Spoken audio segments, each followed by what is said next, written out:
Good morning friends, आप सबों का हमारे चैनल एके ट्यूटोरियल्स में स्वागत है। अब हम जो टॉपिक डिस्कस करने जा रहे हैं उसका नाम है सिख धर्म, Sikh religion during Mughal period. Mughal काल के समय सिख धर्म के बारे में हमको जानना है। मुग़ल काल 1526 से 1857, जो ये मुग़ल काल का समय था 1526 ईस्वी से लेके 1857 तक के दौरान सिख धर्म मुग़ल शासकों के साथ एक जटिल रिश्ते से आकार लेता था, जिसमें सहयोग और संघर्ष दोनों की विशेषता थी।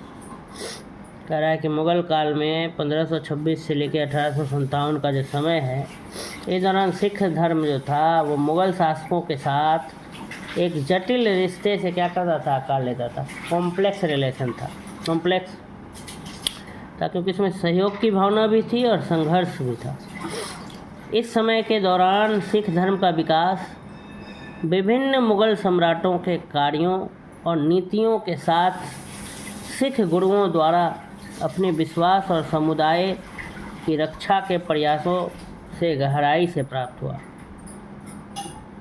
कह रहा है कि मुग़ल काल 1526 से लेकर 1857 के दौरान सिख धर्म मुग़ल शासकों के साथ एक जटिल रिश्ते से क्या करता था, आकार लेता था, जिसमें सहयोग और संघर्ष दोनों की विशेषता थी। इस समय के दौरान सिख धर्म का विकास विभिन्न मुग़ल सम्राटों के कार्यों और नीतियों के साथ साथ सिख गुरुओं द्वारा अपने विश्वास और समुदाय की रक्षा के प्रयासों से गहराई से प्रभावित होता था।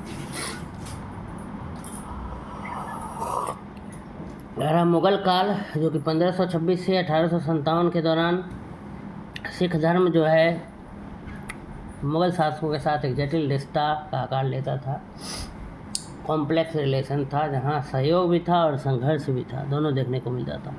इस समय के दौरान सिख धर्म का विकास विभिन्न मुग़ल सम्राटों के कार्यों और नीतियों के साथ साथ सिख गुरुओं द्वारा अपने विश्वास और समुदाय की रक्षा के प्रयासों से गहराई से प्रभावित था।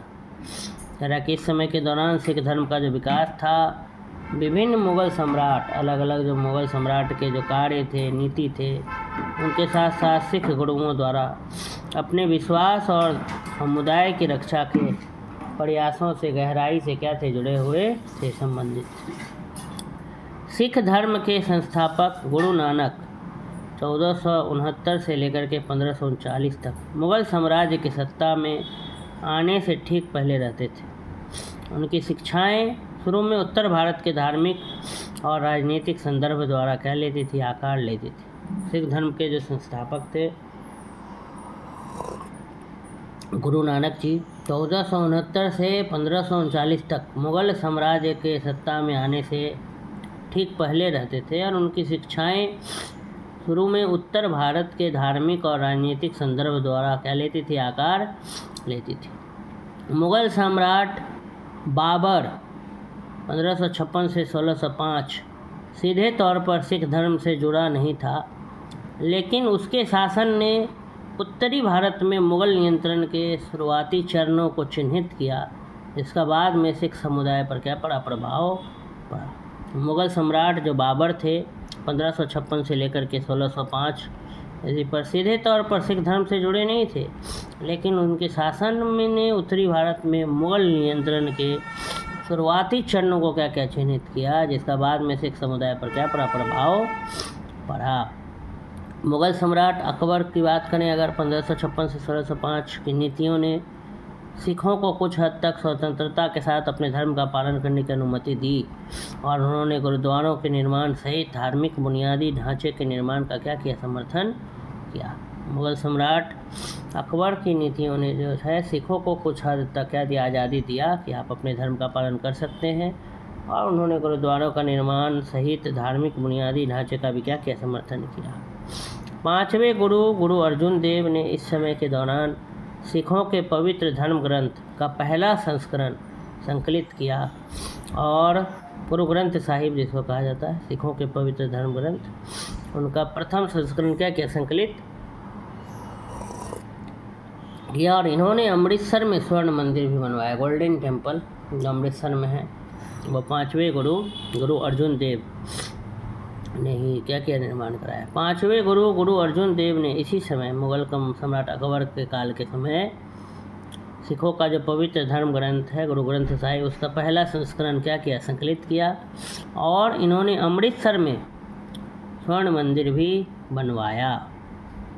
अकबर के उत्तराधिकारी जहांगीर 1605 से 1627 का सिखों के साथ तनावपूर्ण रिश्ता था, और यह तनाव मुख्य रूप से गुरु अर्जुन देव की फांसी को लेकर पैदा हुआ था। अकबर के जो उत्तराधिकारी थे जहांगीर 1605 से 1627 ईस्वी का सिखों के साथ कैसा था, टेंशन वाला रिलेशन था, तनावपूर्ण रिश्ता था, और यह तनाव मुख्य रूप से गुरु अर्जुन देव की फांसी को लेकर पैदा हुआ था।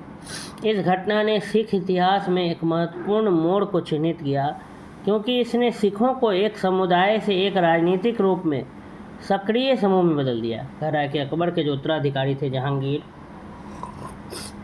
1605 से 1627 की बात है, का सिखों के साथ क्या हुआ, तनावपूर्ण रिश्ता था, और यह तनाव मुख्य रूप से गुरु अर्जुन देव की फांसी को लेकर पैदा हुआ था। इस घटना ने सिख इतिहास को एक महत्वपूर्ण मोड़ दिया, क्योंकि सिखों को एक समुदाय से एक राजनीतिक रूप से क्या बदल दिया, सक्रिय बदल दिया, समूह में बदल दिया।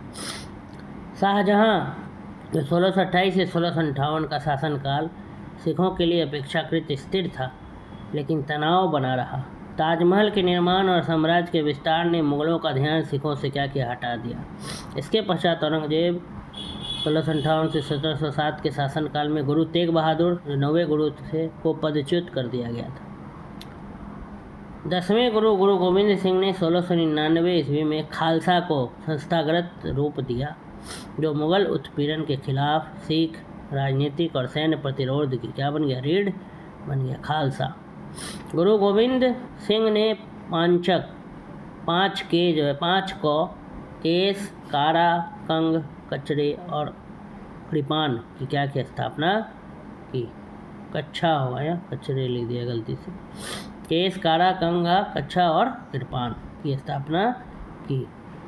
5 के गुरु गोविंद सिंह। 1707 ईस्वी में औरंगजेब की मृत्यु के बाद मुगल साम्राज्य का पतन शुरू हो गया, और सिखों ने अपने गुरुओं और बाद में बंदा सिंह बहादुर जैसे नेताओं के नेतृत्व में मुगल सेना का क्या किया, विरोध जारी रखा। तो ये हमने देखा सिख धर्म ड्यूरिंग मुगल पीरियड। तो अगर आपको ये वीडियो अच्छा लगा तो मेरे वीडियो को ज़रूर सब्सक्राइब करें, अधिक से अधिक स्टूडेंट्स तक पहुंचाएं। धन्यवाद।